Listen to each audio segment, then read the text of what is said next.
we had this economic recession, they have been, if you take Nigeria, for example, there's been a reluctance of new investments coming into Nigeria because of the economic uncertainty, the regulatory uncertainty in Nigeria centered around the likes of the PIB. So I think some of the things that our policymakers need to be looking at is what can we do to make sure that there's more regulatory certainty.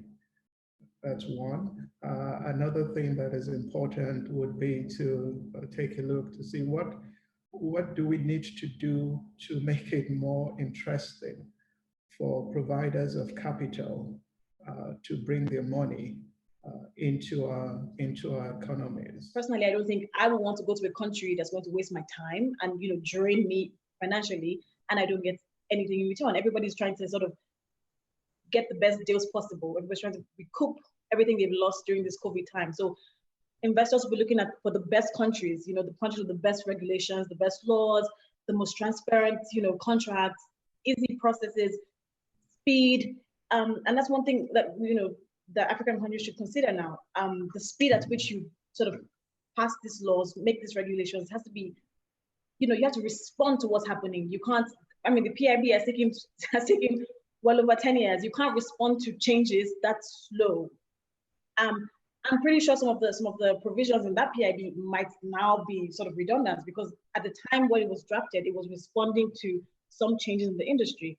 Now with the COVID, there are new changes, and it's really ridiculous that we're still sort of trying to pass a bill that was drafted years ago, when there are new things that have happened that have spurred, changes that we need to now respond to as quickly as possible to make the market attractive for investors, for the indigenous as well. So everybody sort of getting the maximum benefit from this, resource that the country seems to have. One big issue for me with the CIMAC region is just getting a hold of the actual law, the text, the regulation. It's just nothing. It's like, where's the law? What does it say? Yeah, I don't know if you've experienced that, Caty.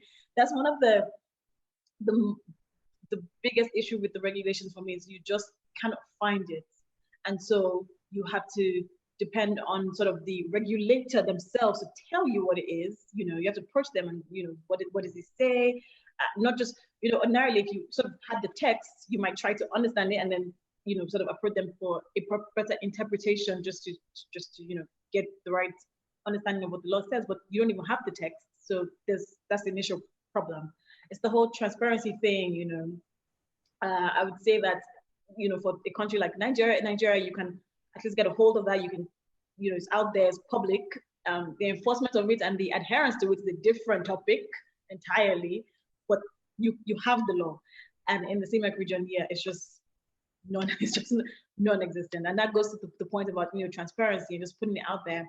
But I must say that for a country like, say, Equatorial Guinea, they have managed to, I think they have all of their PSCs are now public. They have a website where they put all the PSCs. So that aspect of their industry is not shrouded in any secrecy. They put it out there for whoever wants to sort of go through all the PSCs in the country. So they do have that, that one thing. But even just based on what's on the books already, do you see effective enforcement, and, how could that be made better for like a, post-COVID-19 recovery? What I see is selective enforcement. I wouldn't say it's effective. I think things are enforced depending on sometimes if somebody likes your face or not. And we cannot continue to operate in that manner. There needs to be consistency in the way that we do things. I'll give an example. So in Nigeria, there are certain jobs that should be performed by Nigerians because you have competent people that can do the jobs. Okay, now you may have an organization that employs expatriates, but usually that organization would have Nigerians that they have employed, that they may have sent to other countries.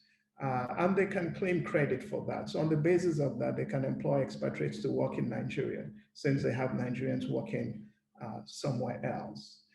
Now, what I find is that's not consistently enforced. No, completely agree with Chijioke. And that just sort of takes me to the whole point of just corruption, and that's something that, we have to also tackle if we're going to, make this continent, investor attractive. Because the only reason, there are other reasons why some of these regulations will be selectively enforced, but corruption is one of the ways to sort of skirt through your regulatory obligations and, avoid them and still keep going, keep functioning and keep working in the industry.